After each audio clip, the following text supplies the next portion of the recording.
Olympics medal നേടിയ ആദ്യ മലയാളിയും മുൻ ഇന്ത്യൻ ഹോക്കി താരവുമായ മാനുവൽ ഫ്രെഡറിക് അന്തരിച്ചു. ബംഗളൂരുവിൽ ചികിത്സയിലിരിക്കെയാണ് അന്ത്യം. കണ്ണൂർ സ്വദേശിയാണ്. 1972 മ്യൂണിക് ഒളിമ്പിക്സിൽ വെങ്കല മെഡൽ നേടിയ ഇന്ത്യൻ ഹോക്കി ടീമിന്റെ ഗോൾ കീപ്പറായിരുന്നു. 2019 രാജ്യം ധ്യാൻചന്ദ് പുരസ്കാരം നൽകി ആദരിച്ചിരുന്നു. ബിജീഷ് ഗോവിന്ദൻ വിവരങ്ങൾ നൽകും. ബിജീഷ, എപ്പോഴായിരുന്നു അന്ത്യം? എങ്ങനെയാണ് നമ്മൾ ഫ്രെഡറിക്കിനെ ഓർത്തെടുക്കേണ്ടത്?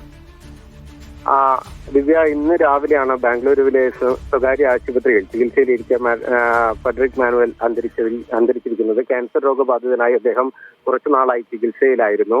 കഴിഞ്ഞ കുറച്ച് ദിവസമായിട്ട് അതീവ ഗുരുതരാവസ്ഥയിലേക്ക് അദ്ദേഹം മാറിയിരുന്നു. അതിനിടെയാണ് ഇന്ന് രാവിലെ ഇപ്പോൾ മരണമുണ്ടായിരിക്കുന്നത്. ഈ പറഞ്ഞതുപോലെ തന്നെ 1972 മ്യൂണിക് ഒളിമ്പിക്സ് ആണ് ഫ്രെഡറിക് മാനുവലിന്റെ അദ്ദേഹത്തിന്റെ കരിയറിലെ ഏറ്റവും പ്രഗത്ഭമായിട്ടുള്ള ഒരു മത്സരമായിട്ട് ഓർത്തെടുക്കാൻ കഴിയുക.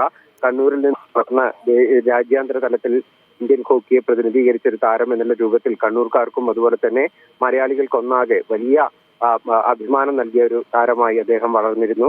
ഏകദേശം 8 വർഷത്തോളം രാജ്യാന്തര ഹോക്കിയിൽ ഇന്ത്യൻ ദേശീയ ടീമിന്റെ യൂണിഫോം അദ്ദേഹം കായിക രംഗത്ത് ഒരു സജീവ സാന്നിധ്യമായി നിലനിൽക്കുകയും ചെയ്തു. 72 ഈ ഹോക്കി ഒളിമ്പിക്സ് മത്സരത്തിൽ അദ്ദേഹം ഇന്ത്യയുടെ ഗോൾ കീപ്പറായി നിൽക്കുന്ന ഘട്ടത്തിൽ ഒരു നിർണായക ആ ടീമിന്റെ ഒരു നിർണായക താരമായിട്ട് ഫ്രെഡറിക് മാനുവൽ മാറിയിരുന്നു. 2019 ധ്യാൻചന്ദ് അവാർഡ് അദ്ദേഹത്തിന് നൽകി രാജ്യം ആദരിച്ചത്. പക്ഷേ പത്മ ഉൾപ്പെടെയുള്ള പുരസ്കാരങ്ങൾ അദ്ദേഹത്തിന് ലഭിക്കാത്തതിൽ വലിയ തരത്തിലുള്ള പ്രതിഷേധം കായിക ലോകം ഉയർത്തുകയും ചെയ്തിരുന്നു. കാരണം കേരളത്തിന്റെ കായിക രംഗത്ത് ഇത്തരത്തിൽ ഒളിമ്പിക് മെഡൽ നേടുന്ന രണ്ട് താരങ്ങളേ ഉള്ളൂ. അതൊന്ന് ഫ്രെഡറിക് മാനുവലും അതുപോലെ തന്നെ മറ്റൊരു ഹോക്കി താരമായിട്ടുള്ള ഹോക്കി ഗോൾ കീപ്പറായിട്ടുള്ള വിജേഷുമാണ്.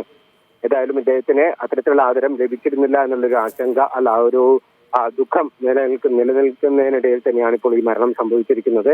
ക്യാൻസർ രോഗബാധിതനായി കുറച്ചു കാലമായി അദ്ദേഹം ചികിത്സയിലായിരുന്നു. ദിവ്യ.